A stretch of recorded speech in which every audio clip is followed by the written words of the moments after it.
name is Shelley Ainsworth, and I'm a conveyancer and attorney. And 14 years ago, almost to the day, I started my own practice called Ainsworth Attorneys, and we are a boutique conveyancing and property law practice in KZN. So 14 years ago, I decided to leave the security of full-time employment and start my own business. I started what was then from a half bedroom in my home in Glenwood. In those early days, I was the messenger, the tea lady, the receptionist, the bookkeeper, and the attorney.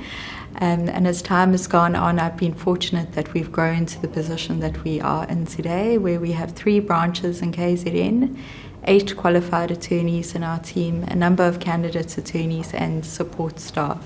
I think when I started, I had a dream or a vision of changing the way conveyancing was done in larger practices, where files were just handed to paralegals and clients had very little to limited interaction with the attorneys themselves. And I wanted to change that and ensure that the client would have maximum contact with the attorney. So every single transfer we do is handled by an attorney. And I think it stemmed from realizing the importance of what we were doing. We weren't just pushing paper.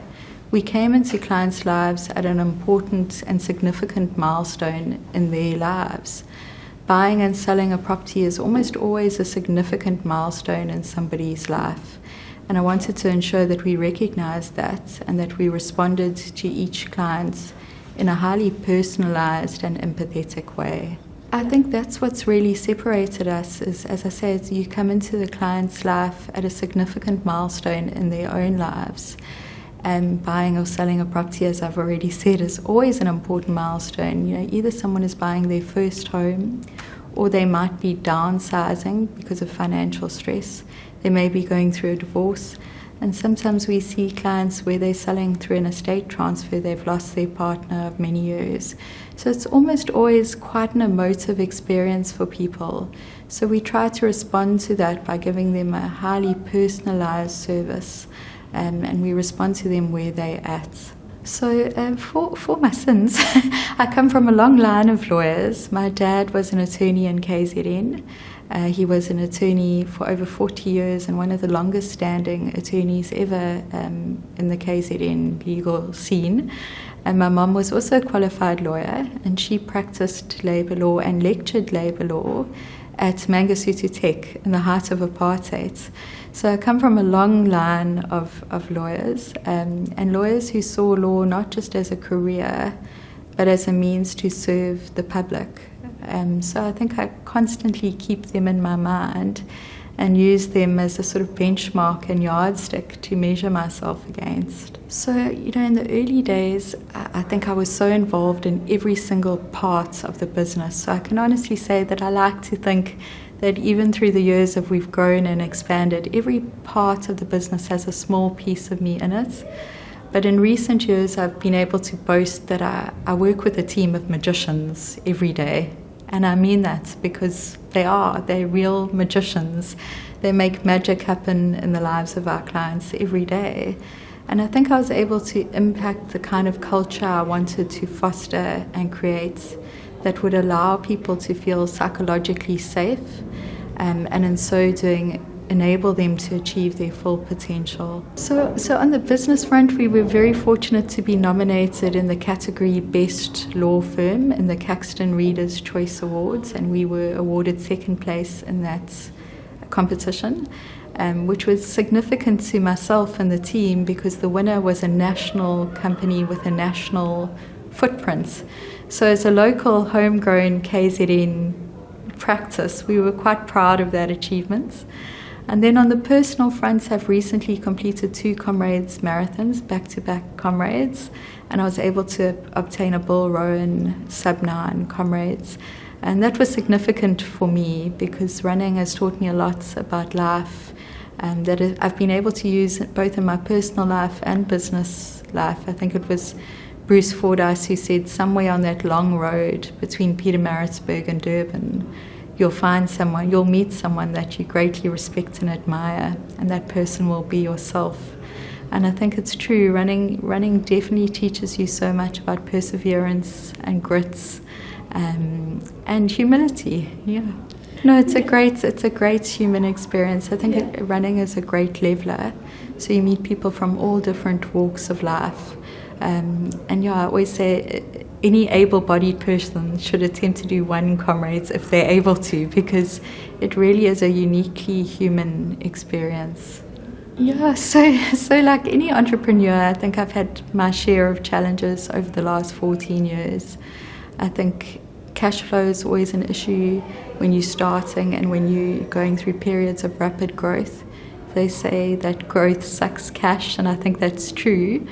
But in recent years, as we've stabilized, I think my biggest challenge has been competitors who've entered the market, who are prepared to pay certain key role players for business. And that certainly made it more difficult to acquire new business than it was when I started 14 years ago. But having said that, I've really learned that running a business or being an entrepreneur or being in business is a marathon. It's not a sprint. And you have to have a very clear idea of what your core values are as a business. If you know what those are and you make every business decision with those core values in mind, you're able to maintain your integrity and be true to yourself, even when you're presented with challenging market conditions. I think it was Dr. Stacey Sims who said women are not small men. And it's true. I think you need to lean into your uniqueness as a woman and own that unique strength and perspective that you bring to the table.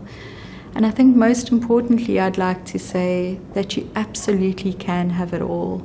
You can be a wife if you choose to be, a mom if you choose to be, and have a highly successful and relevant career. You might not have it all at the same time in equal measure, and that's okay. There's some seasons that will demand more from you than others, and that's okay. Know that the season will pass, but don't give in to societal pressure and believe you can only be boxed in one thing. You can absolutely have it all. And when life is out of sync and one aspect is demanding more from you than others, just be gentle with yourself and know that that season too shall pass. So you can absolutely have it all, but not necessarily, as I said, in equal measure all the time. Sometimes it's out of balance and something's got to give, and that's okay. Allow yourself that grace in those seasons. So I hope that Ainsworth Attorneys stays a household name in KZN and that we continue to grow and service the communities that we're in, because it really is a privilege to do so. But looking forward, I really hope to be able to expand our footprint into the international market and bring some legal work to South African shores and get some global players to recognize the value that we have in South African graduates, legal graduates in particular. So I read a quote once that said, businesses don't fail when the owner runs out of cash. Businesses fail when the owner runs out of energy.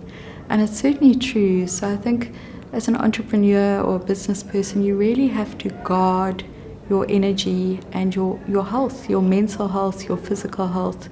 So for me, that means prioritizing relationships that are important to me, my family, my friends, and as I've already said, running is a huge outlet for me in terms of physicality, and it's a big stress relief. No, just that I think it's amazing the work that you're doing here, because women so often undersell themselves, and it just gives them a platform to speak about what they're doing and where they are. And I think it's really great, the initiative you've taken with this. Thank you.